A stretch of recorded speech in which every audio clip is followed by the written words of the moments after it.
ឆ្នេះដោយមិនប្រយុទ្ធគឺជាជ័យជំនះដ៏គួរបំផុត72ម៉ោងនេះបងប្អូនត្រូវដឹងថាគឺជាពេលវេលាឆ្នេះចិត្តឆ្នេះភាពស្របច្បាប់ឆ្នេះការគ្រប់គ្រងអន្តរជាតិមិនមែនឆ្នេះដោយអាវុធមែនតែនទៅនៅក្នុងពេលនេះគឺជាពេលវេលាដែលយើងគឺមានការប្រុងប្រយ័ត្នបំផុតជាពិសេសនោះគឺប្រព័ន្ធផ្សព្វផ្សាយនឹងតែម្ដងហើយបងប្អូននឹងស្រាប់ហើយខាងនោះគឺមានល្បិចច្រើនណាស់បងប្អូនចាខាងសៀមអាចយល់ជាមធ្យោបាយនៅក្នុងរូបភាពនៅក្នុងការផ្សព្វផ្សាយដើម្បីចោទប្រកាន់មកលើខ្មែរឬមួយក៏ដុតឲ្យខ្មែរនឹងកាន់តែក្តៅដើម្បីគោលដៅរបស់ពួកគេនឹងគឺដើម្បីចោទប្រកាន់មកលើខ្មែរនឹងតែម្ដងដូចជាការផ្សាយសៀមបានទីតាំងនេះសៀមបានទីតាំងនោះហើយបំផ្លាញទីតាំងនេះបំផ្លាញទីតាំងនោះការចល័តតបនេះការចល័តអាវុធនោះនិងប្រព័ន្ធផ្សព្វផ្សាយនេះប្រព័ន្ធផ្សព្វផ្សាយនោះឌឺដងគ្នាជាដើមអីចឹងទៅជៀសវាងឲ្យបាននូវសកម្មភាពណាមួយដែលអាចត្រូវបកស្រាយថាជាការបង្កហេតុនិងមិនប្រើប្រាស់សាររំយោលជានិយមខ្លាំងអាចធ្វើឲ្យបំផុសអារម្មណ៍អាចប៉ះពាល់ទៅដល់ការចរចានិងគ្រប់គ្រងនៃអន្តរជាតិមិនធ្វើសេចក្តីថ្លែងការណ៍ផ្ទុយគ្នាយើងត្រូវតែមានសម្លេងតែមួយនិងព័ត៌មានត្រឹមត្រូវនៅពេលវេលាសមស្របមិនពឹងផ្អែកទៅលើការសន្និមត់ក៏បន្តចោទប្រកាន់ដោយគ្មានភស្តុតាងក៏ដូចជាឬមួយក៏បង្ហាញនៃការបកស្រាយមិនបានផ្ទៀងផ្ទាត់ច្បាស់លាស់អញ្ចឹងនៅក្នុងកំឡុងពេលបោះឈប់បាញ់72ម៉ោងនេះខ្មែរយើងគួរតែដំណើរការប្រុងប្រយ័ត្នឲ្យបានខ្ពស់បំផុតដោយផ្ដោតទៅលើបន្តនៃការពារសន្តិភាពការពារផ្លូវការទូតនិងការពារប្រជាជនមិនមែនលើការបង្កើនការប៉ះទង្គិចគ្នាឡើយណាបងប្អូនអ្វីដែលយើងគួរតែធ្វើនៅពេលនេះគឺខិតខំរក្សាវិន័យការគ្រប់គ្រងខ្លួនឯងក៏ដូចជាគោរពបទឈប់បាញ់នឹងឲ្យបានយ៉ាងតឹងរ៉ឹង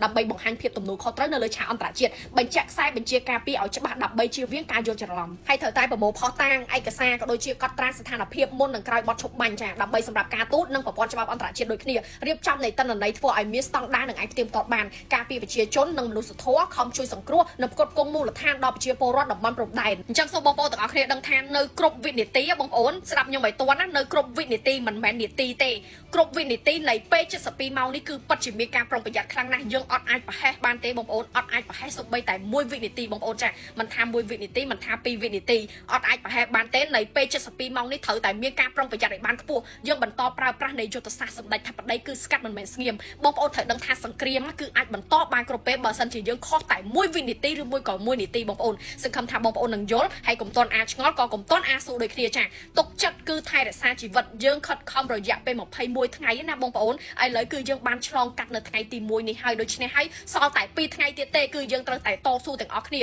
តស៊ូបន្តទាំងអស់គ្នាណាបងប្អូនណាកុំឲ្យប្រហែសឲ្យសោះសំបីតែ1វិនាទីនៅក្នុងពេល72ម៉ោងនេះបងប្អូនបើសិនជាប្រហែសសង្គ្រាមគឺអាចកើតមានឡើងម្ដងទៀតបានចាអញ្ចឹងដូចខ្ញុំនិយាយតាំងពីដើមមកចុះបងប្អូនកំឡុងពេលបត់ឈប់បាញ់72ម៉ោងនេះខ្មែរយើងគួរតែដំណើរការយ៉ាងប្រុងប្រយ័ត្នបំផុតអ្វីដែលយើងគួរតែធ្វើពេលនេះគឺខិតខំថែរក្សាវិន័យការគ្រប់គ្រងលើចិត្តខ្លួនឯងក៏ដូចជាគ្រប់គ្រងលើខ្លួនឯងណាបងប្អូនណាគោរពបត់ឈប់បាញ់ឲ្យបានតឹងរ៉ឹងដើម្បីបង្ហាញភាពទំនួលខុសត្រូវទៅលើឆាកអន្តរជាតិហើយត្រូវតែប្រមូលផុសតាងបងប្អូនចានាំគ្នាជួយប្រមូលផុសតាងនិងឯកសារកត់ត្រាស្ថានភាពមុននិងក្រោយបត់ឈប់បាញ់មិនថាមុនមិនថាក្រោយទេនៃបត់ឈប់បាញ់បងប្អូនត្រូវតែមានទាំងអស់ដើម្បីសម្រាប់ការទូតក៏ដូចជាប្រព័ន្ធច្បាប់អន្តរជាតិដូចគ្នាហើយត្រូវតែប្រយ័ត្នឲ្យបានខ្ពស់ជាងគេនឹងគឺប្រព័ន្ធផ្សព្វផ្សាយនឹងតែម្ដងចាអញ្ចឹងសូមអស់លោកស្រីអ្នកនាងកញ្ញាមេត្តាជ្រាបជាដំណឹងណាកុំចេះតែផុសកុំចេះតែចង់បាន like ចង់បាន view ជាពិសេស MMO នឹងតែម្ដងកុំចេះតែយកអារូបភាពណាក៏ដោយដែលផុសទៅធ្វើឲ្យប៉ះទង្គិចធ្វើឲ្យក្តៅកាហាយធ្វើឲ្យកើតមានសង្គ្រាមម្ដងទៀតណាកុំណាចាសន្តិភាពមានមកបដៅវិញហើយអញ្ចឹងបើសិនជាប្រទេសរាវស្ងប់ស្ងាត់ហើយកុំទៅបង្កើនភ្លើងកុំចេះតែផុសនេះផុសនោះអារបៀបថាមនុស្សលមាស់ដៃបងប្អូនយល់ទេ